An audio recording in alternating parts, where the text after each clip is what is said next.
दोस्तों स्वागत है आपका अपना यूट्यूब चैनल मोटिवेपी स्टडी पर। रेलवे एनटीपीसी में अब तक पूछे गए साइंस के जितने भी प्रश्न हैं सभी प्रश्नों को हम लोग सेट वाइज यानी कि शिफ्ट वाइज स्टडी कर रहे हैं। अभी तक रेलवे एनटीपीसी इंटर लेवल और ग्रेजुएशन लेवल में टीसीएस द्वारा 183 शिफ्ट में एग्जाम लिया गया है। ठीक है, पीटी मेंस इसमें सब मिला हुआ है जो कि ग्रेजुएशन लेवल का है। ठीक है, तो इसमें 183 शिफ्ट का हम लोग साइंस का स्टडी कर रहे हैं।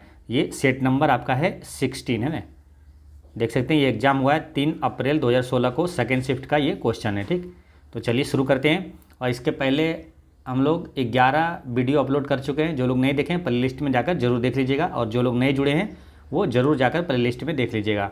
आज का पहला क्वेश्चन है कि C6H6 क्या है, यानी कि C6H6 ये क्या है। तो ये बेंजीन का रासायनिक सूत्र क्या है, C6H6। ठीक है, तो ये क्या हो गया, करेक्ट आंसर है ऑप्शन नंबर सी। ये क्या है, बेंजीन है।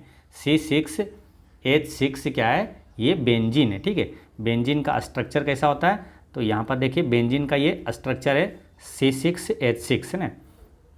इसमें क्या होता है, इसमें पाई बॉन्ड जो होता है 3 होता है ना, 3 पाई बॉन्ड होता है और 12 सिग्मा बॉन्ड होता है।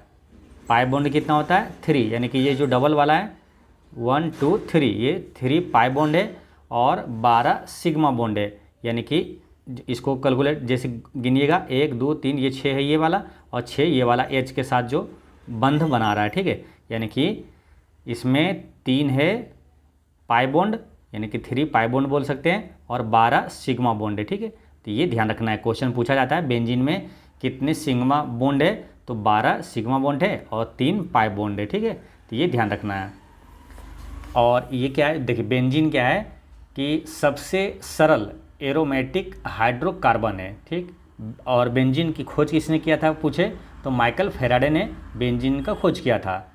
ठीक है, माइकल फेराडे ने और किसका खोज किया था, विद्युत चुंबकीय प्रेरण की भी खोज माइकल फेराडे ने किया था, और विद्युत मोटर का आविष्कार भी माइकल फेराडे ने किया था।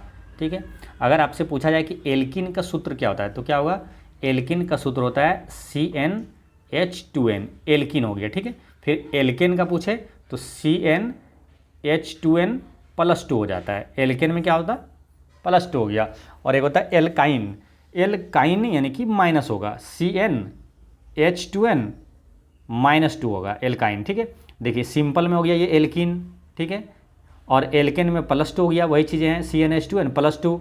और एल्काइन में क्या होता है, एल्काइन माइनस है ना, एल्काइन माइनस, ध्यान रखना है, इसे याद कर लेना है, CnH2n -2 होगा। ठीक है, तो ये ध्यान रखना है। ये तीनों का हो गया एल्किन, एल्केन और एल्काइन का ये फॉर्मूला होता है। ठीक है, और ये जो थ्री बॉन्ड वाला है, तो त्रिबंध वाले असंतृप्त हाइड्रोकार्बन को एल्काइन कहा जाता है। ठीक है, त्रिबंध वाले असंतृप्त हाइड्रोकार्बन को क्या कहा जाता है, तो एल्काइन कहा जाता है। चलिए नेक्स्ट क्वेश्चन देखते हैं कि प्रचुर मात्रा में उपलब्ध ज्वलनशील प्राकृतिक गैस कौन सी है। प्रचुर मात्रा में उपलब्ध ज्वलनशील प्राकृतिक गैस इसमें से कौन सा है, तो इसका करेक्ट आंसर क्या है, मीथेन है ना। प्रचुर मात्रा में उपलब्ध ज्वलनशील प्राकृतिक गैस कौन सा है, तो मीथेन है। ठीक है, तो याद रखना है कौन सा है, मीथेन है। और यहाँ से कुछ इंपॉर्टेंट क्वेश्चन पूछा जाता है, जैसे क्वेश्चन पूछा जाएगा कि मार्स गैस किसे कहा जाता है। मार्स गैस किसे कहा जाता है, तो मीथेन को मार्स गैस कहा जाता है। मीथेन का रासायनिक सूत्र क्या होता है, ये होता है CH4 है ना, CH4 होता है मीथेन। ठीक है, और मीथेन के 3 मुख्य स्रोत होता है, ये कोयले का खदान, धान के खेत या दलदली जमीन, और मवेशी का मुख है ना, जानवर जो जुआली करता है ना, वहाँ मीथेन गैस उसमें से निकलता है। ठीक है, तो याद रखना है मीथेन का जो मुख्य 3 स्रोत है, कोयले का खदान, धान के खेत या दलदली जमीन, और मवेशी का मुख। ठीक है, तो क्वेश्चन ऐसे पूछा जाता है जैसे कि कोयला खदान में किस गैस के कारण विस्फोट होता है, तो मीथेन के कारण ही विस्फोट होता है। ठीक है, धान के खेत से प्रचुर मात्रा में कौन सी गैस निकलती है, धान की खेत या दलदली जमीन से मीथेन गैस निकलता है। ठीक है, तो ये चीज़ें ध्यान रखना है। अच्छा, अगर क्वेश्चन आता है कि बायोगैस का प्रमुख घटक कौन सा है, बायोगैस का मुख्य घटक कौन सा है, तो वो भी आंसर क्या होगा, मीथेन होगा। ठीक है, और प्राकृतिक गैस का मुख्य घटक, वो भी आंसर क्या होगा, मीथेन होगा। अगर पूछे गोबर गैस का मुख्य घटक क्या होता है, तो वो भी मीथेन होगा। ठीक है, तो ये सभी चीज़ें ध्यान रखना है। अच्छा, एलपीजी का मुख्य घटक पूछे कौन होगा, तो एलपीजी का मुख्य घटक होता है ये वाला ब्यूटेन और प्रोपेन, ये दोनों ब्यूटेन और प्रोपेन ये एलपीजी गैस का मुख्य घटक होता है। एलपीजी यानी कि लिक्विफाइड पेट्रोलियम गैस, और इसका मुख्य घटक ब्यूटेन और प्रोपेन होता है। याद कैसे रखना है कि एलपीजी सिलेंडर जो घरों में होता है, जब एलपीजी सिलेंडर जब उठाते हैं ना तो बीपी बढ़ जाता है, बीपी बढ़ जाता है, यानी कि ब्यूटेन और प्रोपेन इसका मुख्य घटक है। ठीक है, ऐसे याद रख लेना है। कुछ और भी इंपॉर्टेंट क्वेश्चन है जो कि एग्जाम में आता है, जैसे कि आपसे पूछा जाएगा कि प्रोड्यूसर गैस किसका मिश्रण है। तो प्रोड्यूसर गैस जो है ना कार्बन मोनोऑक्साइड प्लस नाइट्रोजन है ना, N2 का CO प्लस N2 का ये मिश्रण है प्रोड्यूसर गैस। और एक होता है भाप अंगार गैस या तो जल गैस, वो किसका मिश्रण है, भाप अंगार गैस या तो जल गैस, ये कार्बन मोनोऑक्साइड प्लस हाइड्रोजन का मिश्रण है। ठीक है, तो इसको ऐसे रिलेट करना है ताकि कन्फ्यूजन ना हो। जैसे कि ये जल गैस है, ठीक है, भाप अंगार गैस है, तो इसमें क्या हुआ H2, देखिए H2O से होता है ना जल, जल का सूत्र क्या होता है H2O, तो वहीं से रिलेट करना है। जल वाला में क्या होगा H2O, ठीक है, जल गैस H2O, और प्रोड्यूसर गैस में है N2, ठीक, CO प्लस N2 है। ठीक है, तो इसे ध्यान रखना है। नेक्स्ट क्वेश्चन क्या है कि 1.08 टन बराबर कितना किलो होगा। तो 1.08 टन बराबर कितना किलो होगा, तो पहले ये जानना है आपको कि 1 टन बराबर कितना किलो होता है। 1 टन बराबर कितना होता है, 1000 किलो, है ना, 1 टन बराबर 1000 किलो होता है। ठीक है, तो 1 टन बराबर 1000 किलो होता है, तो यहाँ 1.08 टन दिया हुआ है, तो इसको किलो में बदलना है तो 1000 से गुना कर देते हैं। 1.08 गुना 1000, ठीक है, तो ये पॉइंट उड़ाएंगे तो ये 2 शून्य खत्म हो जाएगा। ठीक है, क्योंकि 2 अंक के बाद है पॉइंट, उसके बाद बचेगा क्या 108 और 10 यहाँ, यानी कि 108 और 10 यानी कि 1080 किलो होगा। 1080 कहाँ है, ऑप्शन नंबर सी इसका करेक्ट आंसर हो गया। ठीक है, तो इसे आप आसानी से बना सकते हैं। तो याद कैसे क्या रखना था इसमें कि 1 टन बराबर 1000 किलो होता है। 1 क्विंटल बराबर कितना होता है, 1 क्विंटल बराबर 100 kg होता है। ठीक, ये भी ध्यान रखना है। और 1 टन किसको बोलते हैं, 10 क्विंटल के बराबर, है ना, 10 क्विंटल होता है 1 टन। 1 टन बराबर कितना होता है 10 क्विंटल। 1 क्विंटल बराबर 100 किलो, तो 1 टन बराबर यानी कि 10 क्विंटल, यानी 10 क्विंटल यानी कि 1 क्विंटल बराबर 100 किलो, यानी कि 1000 किलो हो जाता है 1 टन बराबर। ठीक है, 1 टन बराबर 1000 किलो। ठीक, तो ये सभी चीज़ें ध्यान रखना है। नेक्स्ट क्वेश्चन क्या है, हाइड्रोजन, हीलियम और अन्य आयनित गैसों के तारे के बीच धूल के बादल को क्या कहा जाता है। हाइड्रोजन, हीलियम, अन्य आयनित गैसों के तारों के बीच धूल के बादल को क्या कहा जाता है, तो नेब्यूला कहा जाता है। ऑप्शन नंबर सी इसका करेक्ट आंसर है, नेब्यूला कहा जाता है। ठीक है, तारा किसका बना होता है मालूम, तारा प्लाज्मा का बना होता है। तारा प्लाज्मा के बने होते हैं। यदि तारे का द्रव्यमान सूर्य के द्रव्यमान से अधिक होता है तो वह सुपरनोवा तारा बनाता है।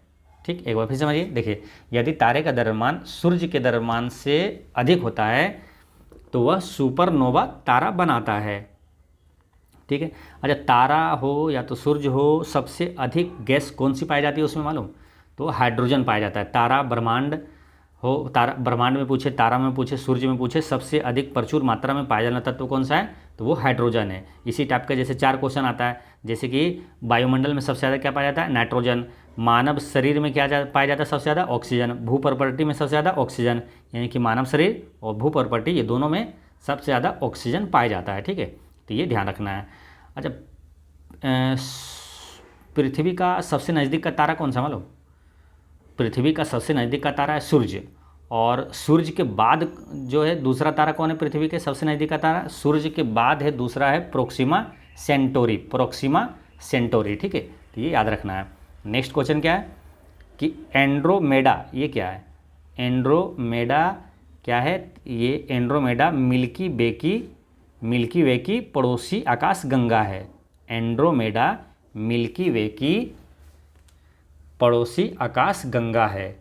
ठीक है, तो ये ध्यान रखना है। जैसे कि हमारा सौर मंडल जो है ये दुग्ध मेखला या आकाश गंगा नामक मंदाकिनी का सदस्य है। हमारा सौर मंडल जो है दुग्ध मेखला या आकाश गंगा नामक मंदाकिनी का सदस्य है। ठीक है, अच्छा, यहाँ पर एक चीज़ ध्यान रखना, क्या ब्लैक होल शब्द किसने दिया? अगर एक क्वेश्चन पूछा जाता है ब्लैक होल शब्द किसने दिया, तो जॉन ए व्हीलर ने दिया था। जॉन ए व्हीलर ने ब्लैक होल शब्द दिया था। ठीक है, ब्लैक होल जो है वो किससे संबंधित, ब्लैक होल की जैसे जनक किसे कहा जाता है, इसकी खोज किसने किया था? ब्लैक होल ये है चंद्रशेखर ने किया था। ठीक है, ब्लैक होल की खोज चंद्रशेखर ने किया था। एक क्वेश्चन ऐसे भी आता है, चंद्रशेखर सीमा का संबंध किससे है, तो ब्लैक होल से है। ठीक है, ब्लैक होल शब्द दिया था जॉन व्हीलर, और ब्लैक होल का सिद्धांत अगर पूछे तो हो जाएगा आइंस्टीन। ब्लैक होल का सिद्धांत किसने दिया था, तो अल्बर्ट आइंस्टीन ने दिया था। ठीक, जिसने E बराबर MC स्क्वायर दिया था। सापेक्षता का सिद्धांत आइंस्टीन ने दिया था। ठीक है, ये सभी चीज़ें ध्यान रखना है। नेक्स्ट है ओनेरियोलॉजी। ओनेरियोलॉजी, या तो इसको ऐसे भी बोलते हैं क्या, कई जगह मिलेगा आपको वनीरोलॉजी। क्या मिलेगा? वनीरोलॉजी। हिंदी में इसमें डिफरेंस आ जाएगी। ओनेरियोलॉजी या तो वनीरोलॉजी कहीं मिलेगा। तो ये क्या चीज़ है, दोनों एक ही चीज़ है। और ये क्या है, तो ये है सपनों का वैज्ञानिक अध्ययन, है ना। सपनों का अध्ययन किया जाता है वनीरोलॉजी में, है ना। वनीरोलॉजी में किसका अध्ययन किया जाता है, सपनों का अध्ययन किया जाता है। ठीक है, तो ये ध्यान रखना है। अच्छा, नींद का अध्ययन ये क्या कहलाता है, तो ये पॉलीसोमनोग्राफी में, पॉलीसोमनोग्राफी कहलाता है। नींद का अध्ययन पॉलीसोमनोग्राफी कहलाता है। ठीक है, कुछ प्रमुख वैज्ञानिक शाखाएं हैं और उसका अध्ययन है, यहाँ पर इसको नोट करिएगा। ठीक है, जैसे कि जंतुओं का व्यवहार का अध्ययन, ये इथोलॉजी कहलाता है। जंतुओं के व्यवहार का अध्ययन क्या कहलाता है, इथोलॉजी कहलाता है।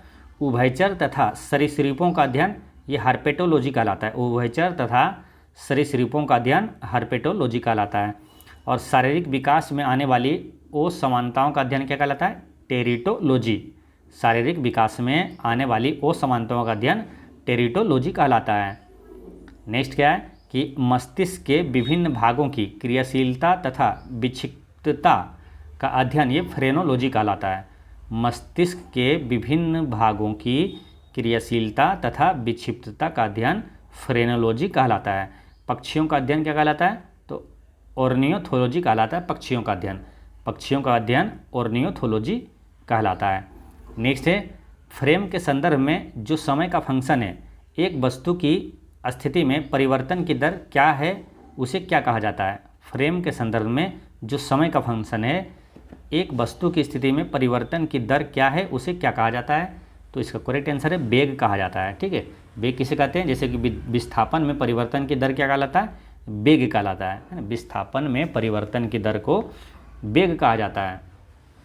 वही क्वेश्चन उसी टाइप से मैंने पूछा गया है कि फ्रेम के संदर्भ में समय का फंक्शन है, एक वस्तु की स्थिति में परिवर्तन की दर क्या कहलाता है, तो वेग कहलाएगा। अब वेग में परिवर्तन की दर पूछे तो वो क्या कहलाएगा, त्वरण कहलाता है। वेग में परिवर्तन की दर को त्वरण कहा जाता है। ठीक है, वेग का ऐसा मात्रक क्या होता है, तो मीटर प्रति सेकंड होता है वेग का ऐसा मात्रक, और त्वरण का ऐसा मात्रक क्या होता है, मीटर प्रति सेकंड स्क्वायर होता है।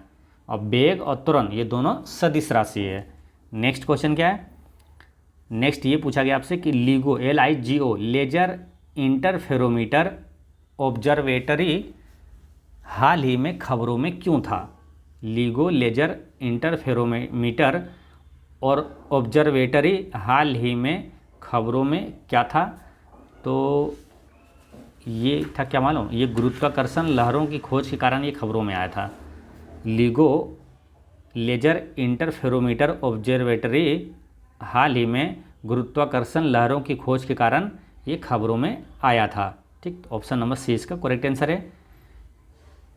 ठीक है, अब यहाँ से एक शब्द आया लेजर, यहाँ से कुछ प्रश्न पूछा जाता है। जैसे पूछा जाएगा लेजर का आविष्कार किसने किया था, तो लेजर का आविष्कार किया था थियोडर मेमन।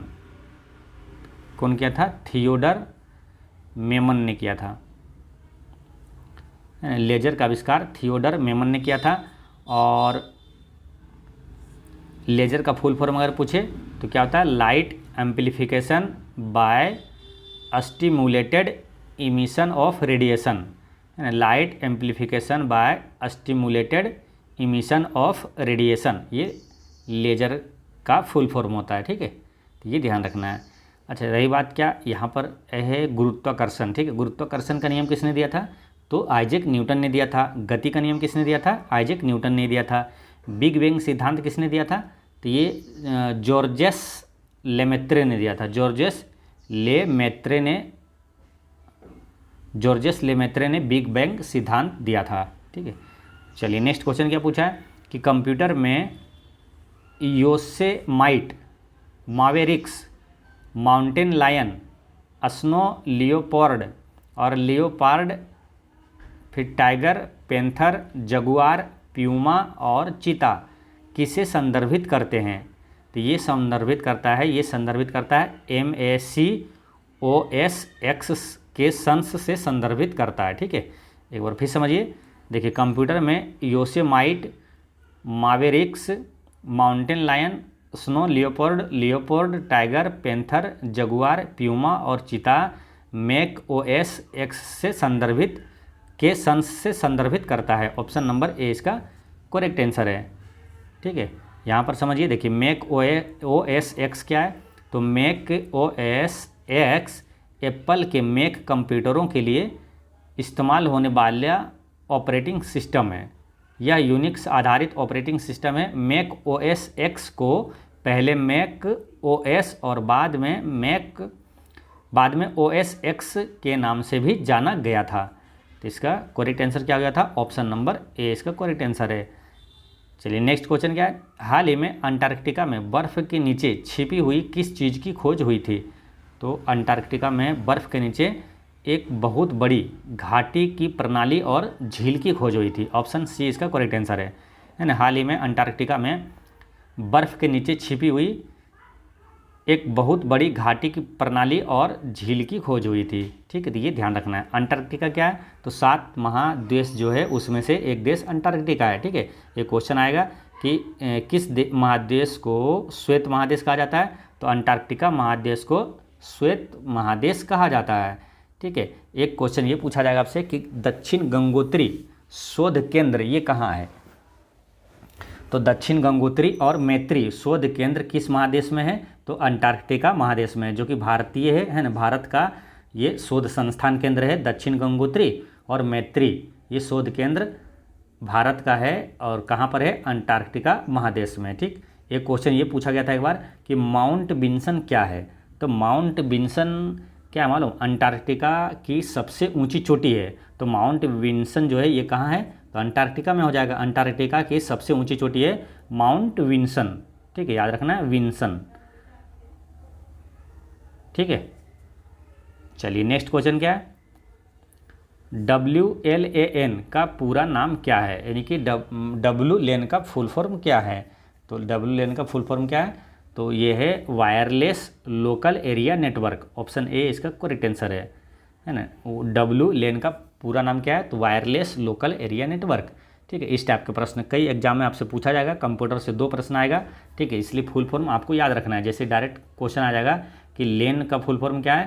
तो लोकल एरिया नेटवर्क है। वेन का फुल फॉर्म पूछेगा, वेन का तो वाइड एरिया नेटवर्क है। ठीक है, तो इसी तरह कई जो कि है फुल फॉर्म आपसे पूछा जाता है कंप्यूटर में। जैसे कि ये क्वेश्चन कई बार रिपीट हुआ है, USB का फुल फॉर्म क्या होता है? यूनिवर्सल सीरियल बस होता है। URL का फुल फॉर्म पूछे तो क्या होता है? यूनिफॉर्म रिसोर्स लोकेटर होता है।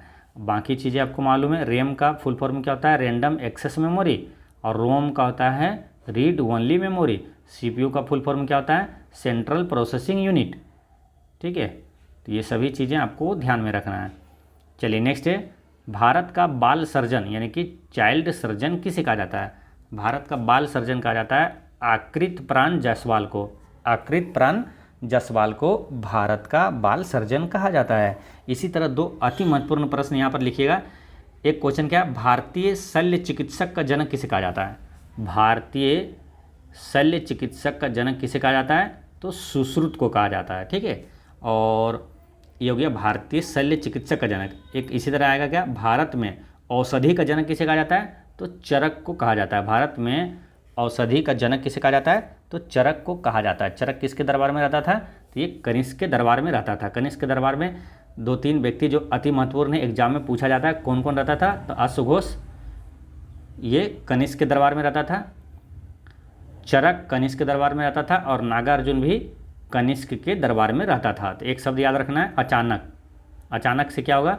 इसमें याद रखना है अचानक मतलब क्या, अश्वघोष, चरक और नागार्जुन कनिष्क के दरबार में रहता था। ठीक है, तो ऐसे याद रहेगा आपको अचानक। तो क्वेश्चन कई बार एग्जामों में आया है, काफ़ी इंपॉर्टेंट है।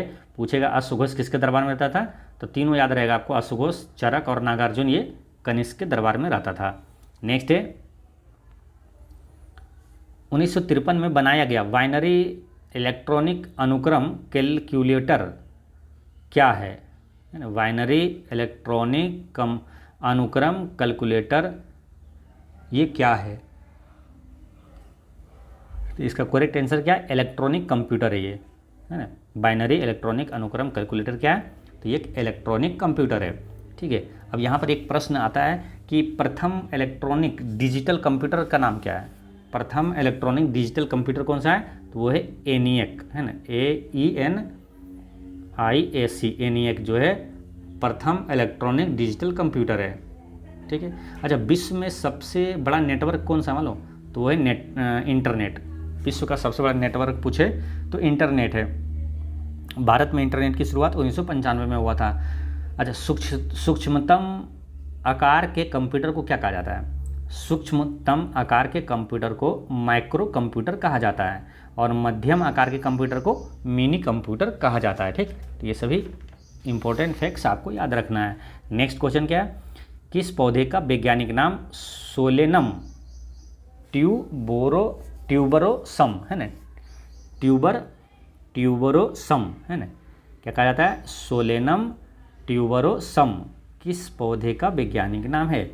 तो इसका करेक्ट आंसर है ये आलू का वैज्ञानिक नाम है सोलेनम, आलू का सोलेनम ट्यूबरोसम आलू का वैज्ञानिक नाम है। ठीक है, अब इसी तरह अति महत्वपूर्ण कुछ है जो कि एग्जाम में आता है तो आपको याद रखना है। ठीक है, जैसे गेहूं का वैज्ञानिक नाम पूछे तो क्या होगा, ट्रिटिकम एस्टिबम, गेहूं का वैज्ञानिक नाम है ट्रिटिकम एस्टिबम। सरसों का वैज्ञानिक नाम क्या है, ब्रासिका और कैम्पेस्ट्रिस, है ना, ब्रासिका कैम्पेस्ट्रिस। चना का वैज्ञानिक नाम क्या है, तो क्या है, सीसर एरिएटिनम, है ना, सीसर एरिएटिनम। मटर का वैज्ञानिक नाम क्या है, पीसम सटिबम, पीसम, पायसम भी बोलिए तो पीसम बोलिए, तो पायसम सटिबम। और धान का वैज्ञानिक नाम क्या है, ओराजा सटिवा, धान का वैज्ञानिक नाम ओराजा सटिवा है। आम का वैज्ञानिक नाम क्या है, तो मैंगीफेरा इंडिका है, मैंगीफेरा इंडिका आम का वैज्ञानिक नाम है।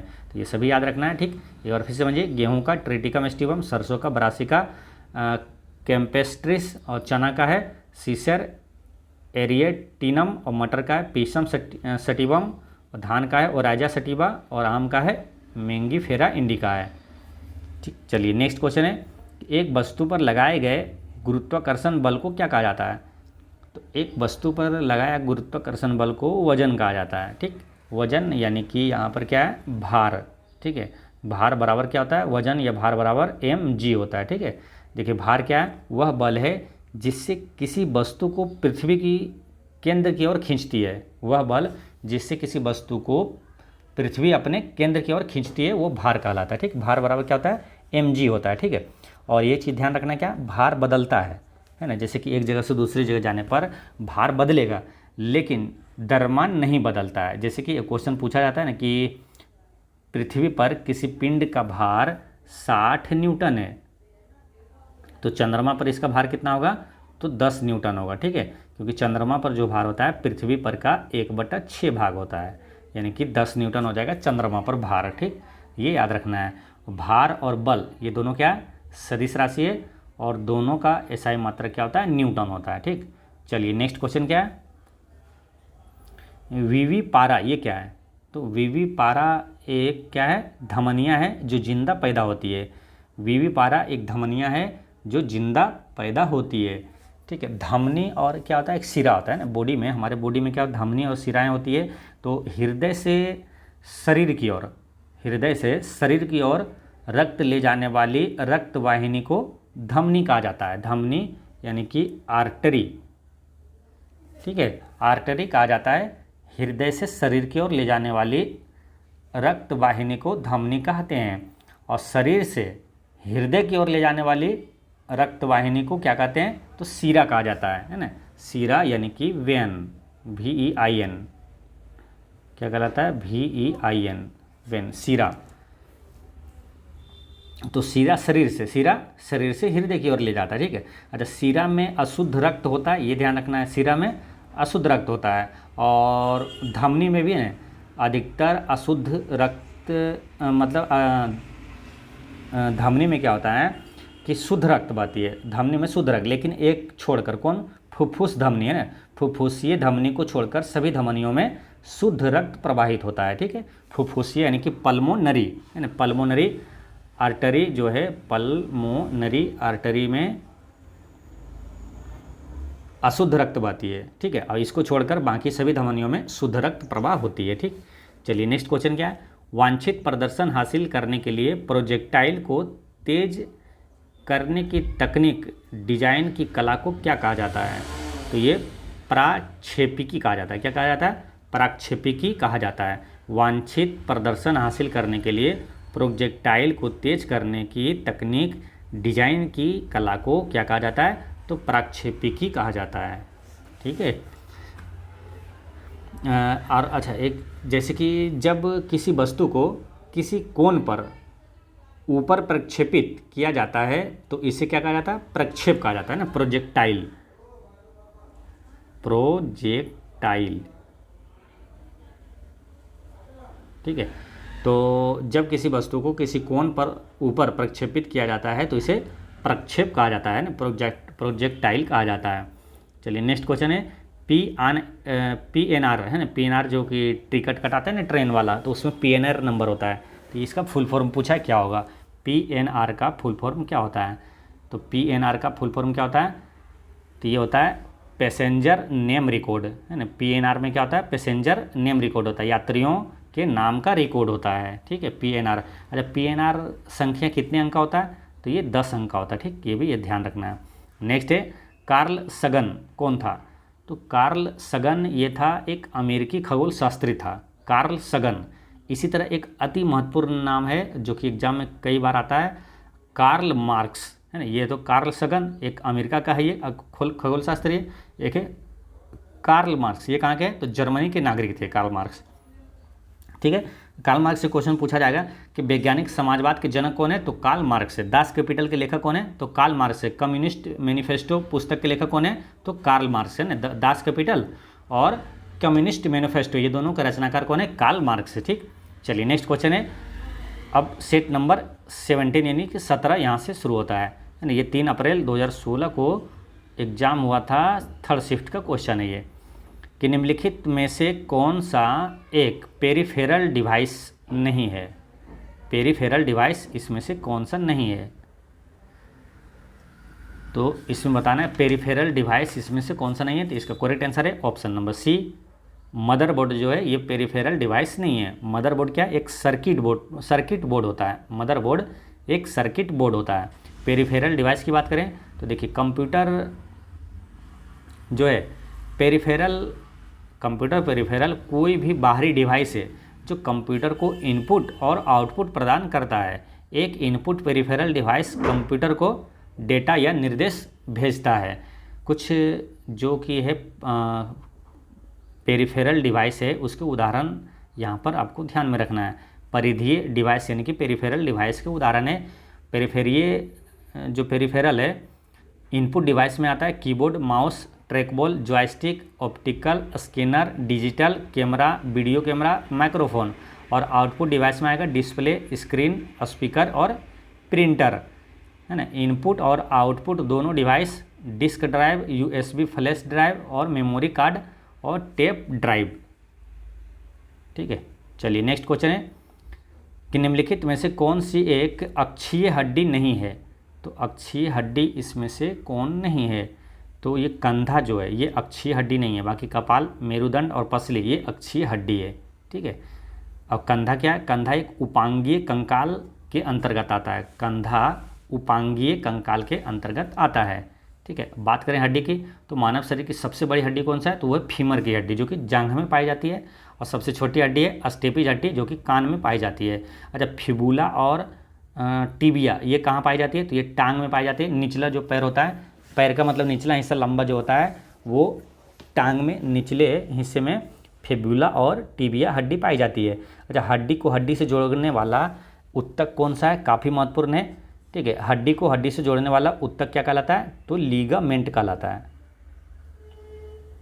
क्या कहलाता है, लीगामेंट, हड्डी को हड्डी से जोड़ने वाला। और हड्डियों को मांसपेशी से जोड़ने वाला वो क्या कहलाता है, टेंडन कहलाता है। हड्डियों को मांसपेशी से जोड़ने वाला उत्तक टेंडन कहलाता है। हड्डियों का अध्ययन क्या कहलाता है, ऑस्टियोलॉजी कहलाता है। और वयस्क मनुष्य में हड्डियों की संख्या कितनी होती है, 206 होती है, ठीक। तो ये सभी चीज़ें ध्यान रखना है।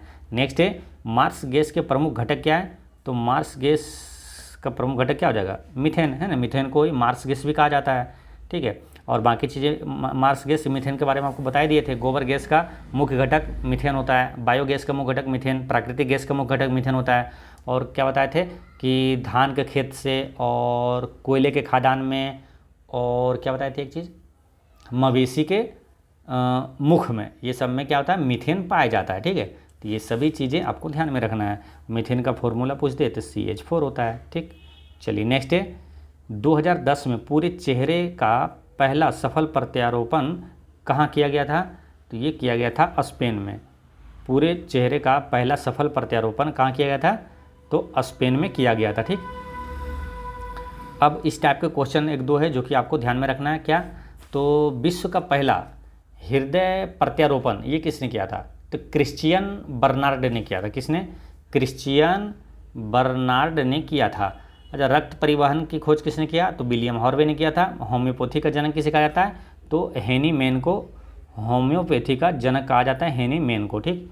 चलिए नेक्स्ट क्वेश्चन है कि निम्नलिखित पद्धतियों में से कौन सी मानव विज्ञानियों द्वारा मनुष्यों के बारे में नई जानकारी हासिल करने के लिए मुख्यतः प्रयोग की जाती है, तो इसका करेक्ट आंसर है फील्ड वर्क, ठीक है। ये क्या आता है, निम्नलिखित पद्धतियों में से कौन सी मानव विज्ञानियों द्वारा मनुष्य के बारे में नई जानकारी हासिल करने के लिए मुख्यतः प्रयोग किया जाता है, फील्ड वर्क, ठीक है। तो ये ध्यान रखना है। अच्छा, मानव का वैज्ञानिक नाम क्या था मानो, मानव का वैज्ञानिक नाम है होमोसेपियंस। और होमोसेपियंस का अर्थ क्या होता है, तो बुद्धिमान व्यक्ति होता है। नेक्स्ट है, मानव त्वचा की औसत मोटाई कितनी होती है, तो मानव त्वचा की औसत मोटाई 2 मिलीमीटर होता है। 2 मिलीमीटर इसकी औसत ऊंचाई होता है, ठीक है। ये ध्यान रखना है। औसत ये बात करते हैं अब क्या, मानव त्वचा, तो त्वचा, मानव त्वचा का सबसे बाहरी हिस्सा क्या कहलाता है, तो एपिडर्मिस कहलाता है। क्या कहलाता है, एपिडर्मिस, ऊपरी त्वचा। जैसे कि क्या होता है, त्वचा 3 लेयर में होती है। अपनी त्वचा जो 3 लेयर ऊपर जो होता है एपिडर्मिस कहलाता है, और बीच वाला जो है डर्मिस कहलाता है, और सबसे त्वचा का निचला जो हिस्सा होता है वो हाइपोडर्मिस कहलाता है, ठीक है। तो ये सभी चीज़ें आपको ध्यान में रहना है, ठीक है। और त्वचा का अध्ययन वो क्या कहलाता है, डर्मेटोलॉजी कहलाता है, ठीक है। तो दोस्तों आज की वीडियो इतना तक रहने देते हैं। और एक क्वेश्चन है जो कि आपको कमेंट में बताना है। तो ये क्वेश्चन क्या है, निम्नलिखित में से बृहस्पति का, है ना, जुपिटर का चंद्रमा कौन सा नहीं है, आईओ, टाइटन, यूरोप या तो गैनीमेड, इसमें से कौन सा आपको बताना है कि बृहस्पति का उपग्रह नहीं है, चंद्रमा नहीं है, ठीक है। तो इसका आंसर आप कमेंट में दीजिएगा। मिलते हैं नेक्स्ट वीडियो में। पढ़ते रहें, मुस्कुराते रहें। जय हिंद दोस्तों।